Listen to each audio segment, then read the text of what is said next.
Thank you, guys. It's true. We have a great future back there. So right after this, come on back. We'll get it done.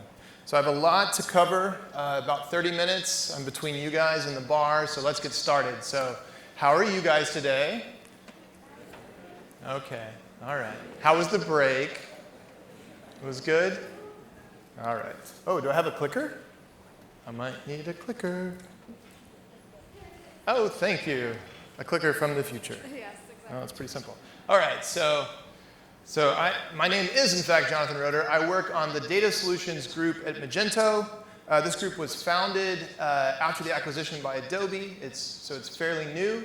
Our focus is to combine product management, engineering, data science, and to build intelligent capabilities for our merchants to enable for their shoppers and for their businesses. This includes direct responsibility for Magento Business Intelligence. Anybody in the room use MBI? Anybody? Everyone. Excellent. And then also integrations with Sensei, which we'll discuss. So that can run across any of the capabilities in the platform as we build out intelligence. And then also direct responsibility for improving storefront search. OK, but no man is an island. And luckily at Adobe, there are an incredible set of groups that we can leverage and are leveraging in order to build a more intelligent future. And so the main group, oh, I'm one behind. There we go.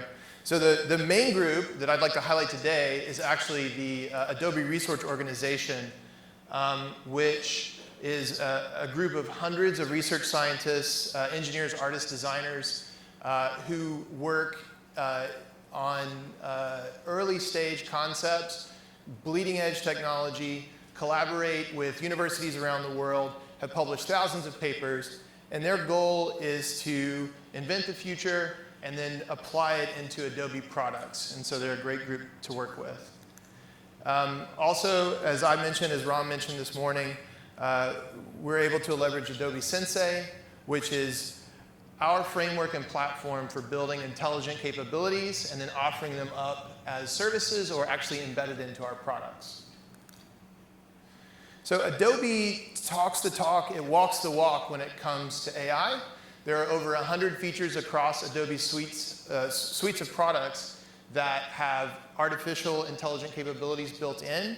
At Adobe, we think along kind of three major panes of intelligence. We have creative intelligence, for Photoshop and other tools in Creative Cloud where you're actually creating content and experiences. You have content intelligence, which is focused on understanding the content that you have and how best to harness it and insights to gain from it. And then lastly, experience intelligence, which is how do you take this content and data that you've created and harness it and use it and engage with the end customer or shopper and then understand if that's working well and improve that. OK. So there's a little bit of a look at Adobe and Magento when it comes to how we're collecting together to attack this future. And so with that being said, I'd like to kind of cover two major areas today. One is we're going to take a look at AI and what that means, try to pull that apart some, both from the past, the present, and then walk it into the future a little bit and see if we can get excited together. And then also discuss our current efforts, our immediate efforts that we're bringing to market. OK, so artificial intelligence. I feel like everyone in this room knows what it is, just like I do. It's this really amorphous, very difficult thing to pin down. So thank you, dictionary for this definition. The capability of a machine to imitate intelligent human behavior.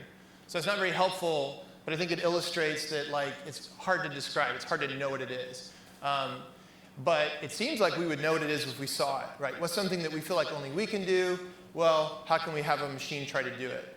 But there's this phenomenon that occurs when we do actually train some AI to learn and act like a human, then suddenly that doesn't seem cool anymore. So there's a funny quip, AI is whatever hasn't been done yet, meaning that as soon as we invent optical character recognition so that a machine can read words, suddenly that can't be AI, that's too simple. Or when Deep Blue beats Garry Kasparov at chess, and we suddenly as a world take a moment to reflect on that and say, wow, a machine just beat a human at chess, and then we start to learn more about what technology was actually used. Well, that's just brute force. That's not thinking. So artificial intelligence is kind of hard to pin down. We can subdivide artificial intelligence into kind of the now and the future. So, so many companies today talk about the AI capabilities that they're building. Those capabilities are almost all under the class of weak AI. So systems that are built to try to solve problems versus artificial general intelligence or strong AI, which is everything that we read about in science fiction or see in movies and all the big dreams that we have or nightmares that we have, depending, or both, about robots and machines in the future that can think and act for themselves. The majority of AI efforts today are certainly in the weak AI space. A little more about artificial intelligence. It's not a new area of study, at least in computer science. So in the early 1950s, Alan Turing, an Englishman, mathematician, war hero, he invented something that he called the imitation game, which is now known as the Turing test, which seeks to provide a test scenario in which you can see if something is acting with intelligence, whether it's human or artificial in nature. Arthur Samuel, in the same decade, invented what is thought of as the first AI, which is a program that taught itself how to play checkers. There was obviously a lot of fervor, a lot of investment, a lot of innovation that occurred over the next 20-some odd years, and then in the 70s, everything kind of petered out, and artificial intelligence kind of fell by the wayside, and we had our first so-called AI winter. It wasn't until the 1980s that another wave of improvements occurred, and this mania sprung across companies and across nations to say, now we're going to do it. We're going to solve artificial intelligence. And that led to a lot of improvements, and some of which are actually only bearing fruit today, but ultimately led to another AI winter, where in at least the early 90s, you were laughed at if you talked about there being anything intelligent in the capabilities you were bringing to market. And then here we are today in the post-2012 deep learning revolution, where we see that there's a bright future. We see that there's a lot of possibility. We're enabled by, through Moore's law, much better compute capability. We have so much data, especially from the internet, and we have further breakthroughs. So will we last in an AI spring from here on out, or will we have another winter? I don't know that much of the future, but we'll get where we get. So we've talked about AI a little bit, but usually when we talk about AI, we talk about machine learning. So what's the difference, right? So machine learning is a subset or a subfield of artificial intelligence, and it's primarily like a bottoms-up approach to achieve AI. The definition I have in front of you, the capability of a machine to learn from experience without being explicitly taught or programmed. If we unpack that a little bit, I think we can demystify some of these words. So when we talk about machine learning and learning sounds pretty human, right? And when we talk about experience, this all sounds like what humans do, and that's true. As we walk through these examples, I think you'll see that the idea of learning is a little different here, maybe a little more rudimentary than how we learn, and then experience really is a lot of the data that we feed into the system. There are three main types of machine learning that we employ. Or the main types of machine learning used today include unsupervised learning, supervised learning, and reinforcement learning. We're going to go through these here in a little bit. All very interesting. One more point. I really like this pithy quote. So what we're seeking to achieve in most of the business application of machine learning at this point is competence. What we want is to train and learn systems to act competently. What we don't expect to happen is that there will be any comprehension by those systems. This is a good goal for machine learning. Maybe it's not the goal you have for your kid in school. You're right, you don't print it out on their shirt and say, what do we want? Competence. What do we not need? Comprehension. Like, as humans, we want to comprehend what we're doing. That being said, it's interesting to take a step back and think, like, well, are there things that we know how to do that we don't actually understand, like comprehend? So if you take a minute with me, if you could kind of take your left hand and right hand and put them on the 10 and 2 of your steering wheel, like we're all going to drive a car here for a minute. No one's doing it yet. Let's get them up there. I see you in the back. All right, so we're driving our car. We're on the left side of the road. Now, what I want to do is get in the right lane. Everybody, let's get in the right lane. So we're going to turn to the right, and then we're going to get in the right lane, right? So how did you do that? Think about it for a second. Well, it turns out when you navigate between lanes, you actually turn into the lane, and then you oversteer back. Did you know that? Maybe you do. Did anyone ever teach you that? No, you just did it. You learned how. Okay, so let's dive into the 3 types of machine learning. Our first type that we're going to explore is supervised learning. Supervised learning is when we feed a set of training examples, which we'll call labeled data, into a learner, a program, and we expect that learner to understand from that training data the differences between the data, and then we feed in another example, and we expect it to guess what that new piece of information is. So let me explain that better. Let's say we have a series of pictures of cats and dogs, or cats and not cats. Each picture is a piece of data. Each label represents if it's a cat or if it's not a cat. Our expectation, if we feed this into a learner, is that it will learn by itself the aspects that are different about cats and not cats. And then if we feed in another picture, and we don't say whether or not, we don't provide a label, then we expect the learner to guess whether or not it's a cat or a not cat. So on some level, it's as simple as that, but this is the majority of the machine learning work done today is under this, under the supervised learning systems. And so one thing that might jump out at you is a lot of the revolutions that's occurring in machine learning today is because we have so much data, right? So we have gobs and gobs of data from the internet and from our own systems. We've been generating all this time. But is that data labeled? And by that I mean, does that data have a column that specifies what the truth is, right? And some data does, and a lot of data doesn't. So the ability to harness techniques in machine learning, supervised learning, often requires a lot of work to go through the data that you have and then to provide the ground truth about that data. And oftentimes there might even be disagreement about what ground truth is. So by comparison, unsupervised learning is when you feed data into a machine learning model, into a learner, and you don't provide labels. Well, this sounds like way better, right? Because then you can just take any old data and you can feed it in. The problem here is you're limited with what kind of interaction can occur after. Basically, the machine can't learn as much, right?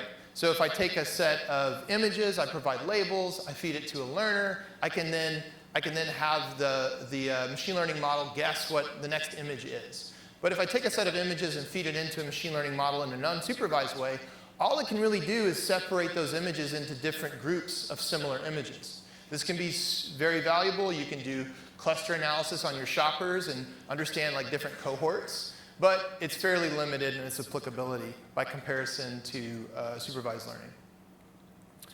There's another type of learning that straddles these two called semi-supervised learning. That'll be in my advanced talk track next year. So a few areas of research at Adobe and Magento I want to go through. Most of these are going to be in the supervised realm. And then a quick time check. I'm at 40 minutes? That doesn't seem right. Has it been 40 minutes already? Okay. Well, someone tell me what time it is later. Okay, so first of all, let's cover natural language processing, or NLP. So NLP is the study of what the hell is everybody talking about? What does it mean? It's primarily a supervised learning problem, and I have some sample areas of focus on the board there, or on the screen, but there are many more. I'd like just to call out that, of course, we use NLP capability anytime you take out Siri or Google and try to talk to it with speech recognition. If you use Google Translate, that's using machine translation to translate between languages. But it gets really advanced in areas such as natural language generation, where we expect a machine to actually generate language that we want it to speak.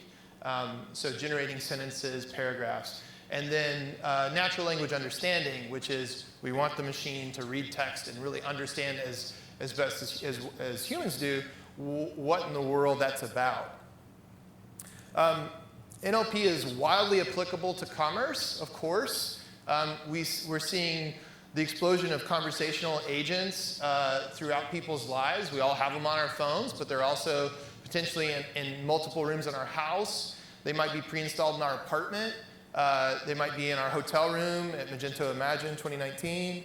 And so these end up being microphones that have smarts behind them, as we all know. And they allow people to sit on a couch wearing white shirts and shout that they want, pizza or something. And the expectation is that the machine will understand. You need natural language processing for that to occur. Another area of potential applicability amongst many is analyzing the customer reviews that occur on products on storefront. For a long time, things like sentiment analysis, which is a type of NLP, have been used to try to understand if people are happy or sad, read between the lines of the reviews. But we can think beyond this to automatic summarization and natural language generation. So consider a scenario in which there are thousands of reviews of a product. A shopper might want to read through many of these and kind of get a sense of the pros and cons of what people think about a product. Sure. Well, what if we could actually summarize across many reviews, do like a Cliff Notes version, and pull out the main interesting information that's corroborated by many individual reviews, right? We actually are seeing this in the wild now. And not only just say that many reviews had analysis like this, but actually rewrite that information so that it better summarizes the sentiment of these people. Obviously, we need to be careful, but it can be very powerful. But honestly, words are really hard. So NLP is a really difficult space to operate in. I was trying to think of an example to illustrate this, and at the time I was on the flight over here, and I wasn't allowed to get up, and I hadn't been to the bathroom for a while. So this is the example I came up with. I'm sorry.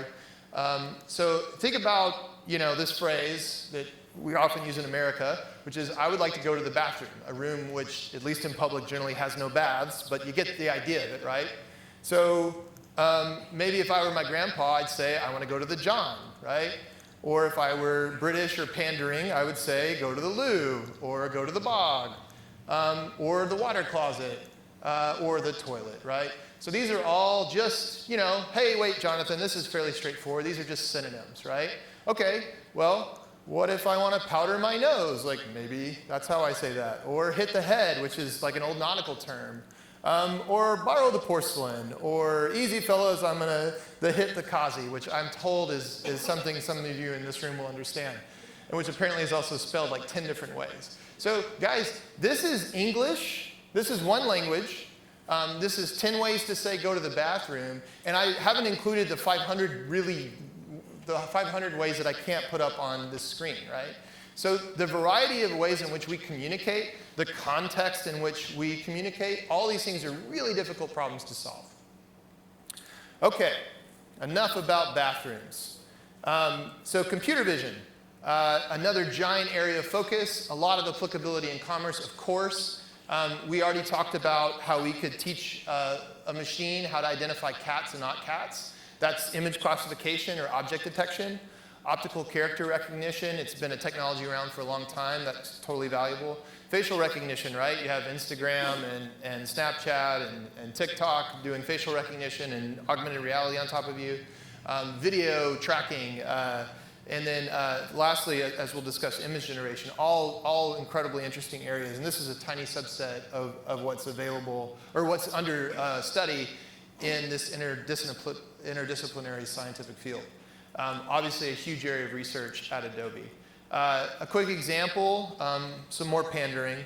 So, if you think about a catalog of products that you're offering to shoppers, think about situations in which the shopper is looking for something, but that something is buried in the image, right? So can we pull out, using OCR, optical character recognition, can we pull out the imagery? Can we make that searchable so that, keep calm and do British things is something that people can search on and find their products?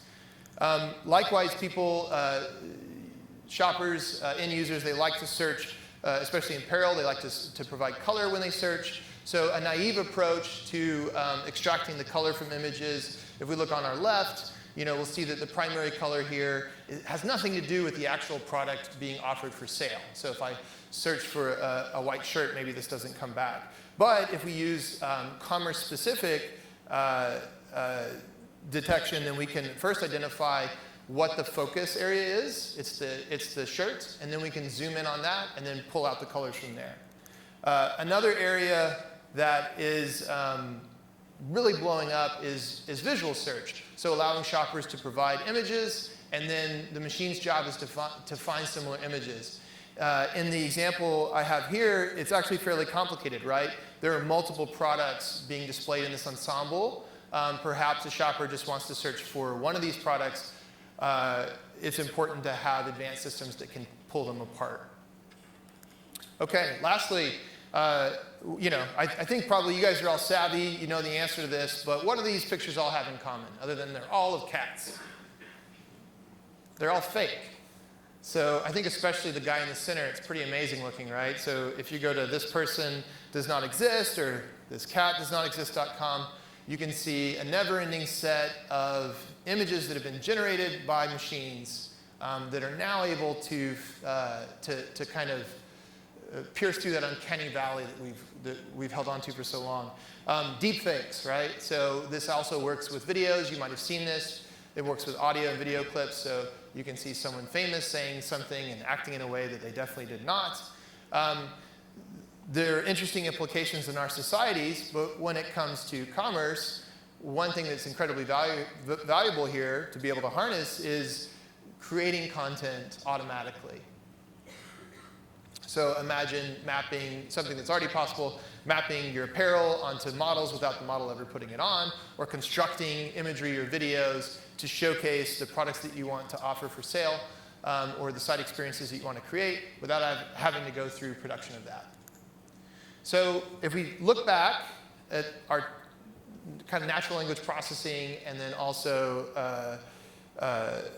computer vision, there are kind of two themes here that we see, right? So one is we can improve shopping, how we interact with shoppers. We can increase the modality and make it more natural for shoppers to engage with merchants. And then also we can allow merchants to better harness content and actually automatically create it. So very exciting stuff. Okay, let me roll through really quickly. So who here uses A/B tests or has in the past? All right, that's a lot of people. A/B testing is a great way to experiment. If you have an idea, a hypothesis, let's say that you think if you increase the size of the imagery on your product detailed pages that you might convert more shoppers. Maybe it makes your site a little slower, but it's worth testing out, right? So you try that test out, you run the experiment, you need to run it for, depending on how much traffic you have, a fairly long amount of time, and you need to wait for the results before you decide to make a decision, right? So, that can be very valuable, but it's also leaving some money on the table because for the duration of those tests, one side is potentially, one of the experiences is potentially making more money than the other, right? So multi-armed bandits have been included for some time in A/B testing platforms as a machine learning-based approach for optimizing which experience or which experiment to favor much more quickly than having to run a traditional long-term test. That's very valuable, but then we can take it a step further. Contextual bandits will also take into account individual shoppers and their state. So for instance, for our contrived example, if one particular shopper or a group of shoppers would still prefer smaller images because they like the site loading faster, then the contextual bandit could suss that out and understand that. And it can lead to better application of individual preference in optimizing for experience. This walks us backwards into our third pillar of machine learning, which is called reinforcement learning. You know about reinforcement learning if you've been following anything about self-driving cars. That's heavily using reinforcement learning. Likewise, if you've read about computer systems that have been beating humans at more and more complicated games, the one that made the most news also here in the UK was DeepMind beating AlphaGo, or AlphaGo beating a human at Go. The idea behind reinforcement learning is for a machine to learn what actions to take over what could be a long period of time in order to maximize or optimize for a goal, to achieve a goal. This has incredible applicability to commerce, because if you think about commerce, you think about digital commerce, what you're trying to do is interact with your shoppers in a way that maximizes their lifetime value while also hitting your business goals. So reinforcement learning is a great set of capabilities to apply in order to help automate achieving those goals. And really importantly, each customer is different, right? So we're talking about obviously personalizing to each individual shopper here. Okay, now let's get into crazy sci-fi-ville. So all these things that we've talked about, they're all under active development in one form or another at Adobe and other companies, right? When it comes to these next two topics, we're gonna reach out a little further. So if we're able to understand what things are, text, images, video, data, if we're able to understand what actions to take to try to optimize for an outcome, great. But we're still missing some key components. And so one area of real interest, and there's a lot of research here at Adobe for this, is causal modeling, which is trying to understand the relationship between cause and effect, or to restate, here we are, how did we get here? And so by looking at the past and by being able to understand what action led to what consequence, we can potentially eventually simulate the future. And then instead of having to experiment in the wild and potentially lose money, we can run simulations and determine what to do with some confidence without having to test that out and potentially lose sales or brand value or what have you beforehand. This is also very applicable to other scenarios like the medical field, where you might want to try a different set of different cocktail of medications on patients, but obviously experimentation there comes with consequence. Okay, so now we can model the actual world and simulate it, right? So we're getting pretty advanced, but we got a bit of a problem, and that's that applying logic to humans is maybe not the best plan, right? So we learn things, we have these systems learn things in a fairly rigid way, but you and I are very different, and we're kind of crazy, and we don't make a lot of sense. And that's because we walk around with a lot of cognitive biases, right? So we hear about these in the news, like confirmation bias, but a lot of these are obviously applicable to commerce situations. A good example is decision fatigue, right? I don't want to see this many products. I don't want to choose between this many types of soap, so I just don't choose, right? The example we have on the board here, it shows how naively a machine learning model, if it were trying to learn about the value of winning or losing $100, it would assign an equal and opposite weight to those, to the value of that gain or loss. But a human might not, right? You might, for instance, value not losing $100 gambling way more than you would value winning $100 gambling. And again, it really depends on you. So we have to account for human quirks and individual quirks in order to correctly model the future and act on it. So what does this help us build towards? Like fundamentally, what are we trying to achieve, right? And if we look way out, we can say that what we're trying to do is build capability that lets you optimize your business goals while individualizing to end shoppers in a way that's automated and has feedback built in, right? And so this leads to this whole self-optimizing experience. That's incredible, and we are making steps and strides in those areas. The example we have of Netflix up here, it shows how this entire site experience has been constructed for an individual viewer. And it's actually the images, as you might well know, aren't the stock images for each of the movies or videos or TV shows. Those are also personalized to the viewer viewing it, right? So that's all great. And what that means is that you as a merchant, you have a self-driving business. You can end up with a self-driving car, just like this guy. You relax. You take your eyes off the wheel. You take a quick nap while you're going 55 miles an hour down a highway and end up on the front page of Reddit this morning. So I thought that was funny. So let's not do that. Okay. I think, what time do we have, guys? What time is it? Somebody? I've got 5 minutes, maybe max. Okay. Oh, no, it's okay. I'll see myself out. All right, so we talked a lot about the future, a lot of what we're working on, but let's take a look at what's on our roadmap today for delivery. So first of all, Magento has built-in capabilities today that let you provide product recommendations, but those recommendations are manual to set up or based on rules. It requires the merchant to have an intimate understanding of the relationships of products and then set them up, right? Well, we know that's not ideal. Certainly, we see personalization on the internet everywhere, but it's really important to take a step back and say, well, how are people consuming their digital experiences, right? And in particular, if you divide up these different channels of consumption, most end users who are looking at social, content, media, shopping, the leaders in each of these spaces are heavily employing personalization, right? And so the expectations of these consumers, yourselves and my expectations, increase and increase. So we expect that the other sites that we visit will know our preferences and tastes and will adhere to them. So in particular, customers expect recommendations to occur on the shopping experience. The previous slide showed that Amazon actually attributes historically around 35% of their sales to their recommendations.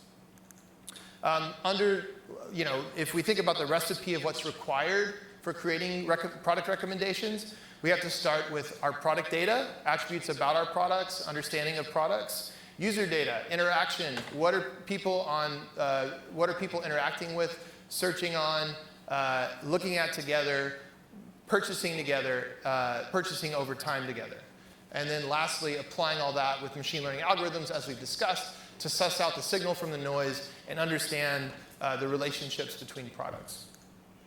So as we announced at Imagine, we are working on delivering a product recommendation capability powered by Adobe Sensei as part of Magento Commerce. So our goal is to provide recommendation capability on key areas of the shopping experience, the product detail page, home page, category page, thank you page, checkout page, and then power that with a SaaS service behind the scenes that will provide those recommendations. And then under the hood, what that means is the Magento instance that you're running will send catalog data and will send shopper interaction data into our SaaS infrastructure. We will build machine learning models that learn from the interactions and product data and build the recommendation capability and then host it as a service that can then be deployed onto your site. Okay, I think that was within 5 minutes. So thank you all for your time. I hope you got a taste of what our future looks like. Thank you.